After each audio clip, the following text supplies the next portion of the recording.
He halted. "Put up your hands." "But," he said, "your hands up or we'll shoot." The police, of course, but what a rare, incredible thing. In a city of 3 million where there was only one police car left, wasn't that correct? Ever since a year ago, 2052, the election year, the force had been cut down from 3 cars to 1. Crime was ebbing. There was no need now for the police, save for this one lone car wandering the empty streets. "Your name?" said the police car in a metallic whisper. He couldn't see the men in it for the bright light in his eyes. "Leonard Med," he said. "Speak up, Leonard Med. Business or profession?" "I guess you'd call me a writer." "No profession," said the police car, as if talking to itself. The light held him fixed like a museum specimen, needle thrust through chest. "You might say that," said Mr. Med. He hadn't written in years. Magazines and books didn't sell any more. Everything went on in the tomb-like houses at night.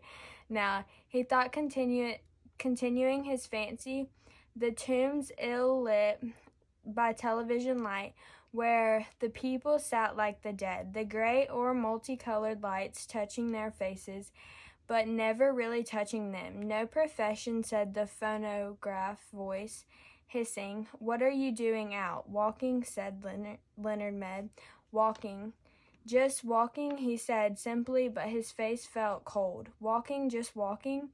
"Yes, sir." "Walking where?" "For what?" "Walking for air, walking to see your address." 11 South St. James Street. "There is air in your house. You have an air conditioner, Mr. Med." "Yes." "And you have a viewing screen in your house to see with." "No."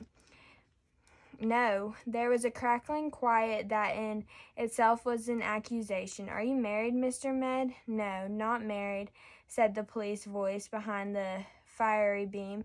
The moon was high and clear among the stars, and the houses were gray and silent. "Nobody wanted me," said Leonard Med with a smile. "Don't speak unless you're spoken to." Leonard Med waited in the cold night. "Just walking, Mr. Med?" "Yes, but you haven't explained for what purpose." "I explained for air and to see and just to walk." "Have you done this often?" "Every night for years." The police car sat in the center of the street with its radio throat faintly humming. "Well, Mr. Med," it said, "is that all?" he asked politely. "Yes," said the voice. "Here." There was a sigh, a pop. The back door of the police car sprang wide. "Get in." "Wait a minute. I haven't done anything." "Get in." "I protest, Mr. Med."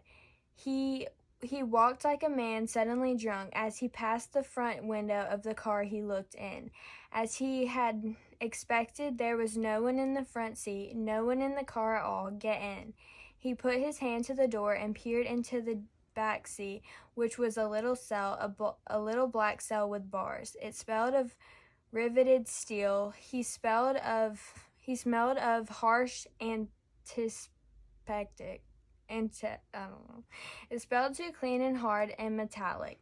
There was nothing soft there. "Now, if you had a wife to give you an alibi," said the iron voice. "But where are you taking me?"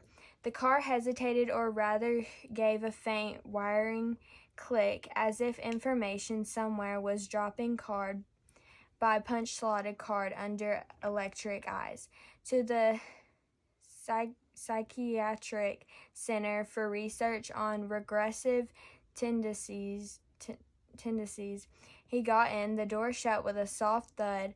The police car rolled through the night avenues, flashing its dim lights ahead. They passed one house on one street. A moment later, one house in an entire city of houses that were dark, but this one particular house had all of its electric lights brightly lit. Every window a loud yellow illumination, square and warm in the cool darkness. "That's my house," said Leonard Med. No one answered him. The car moved down the empty riverbed streets and off away, leaving the empty streets with the empty sidewalks and no one around. No sound and no motion all the rest of the chill November night.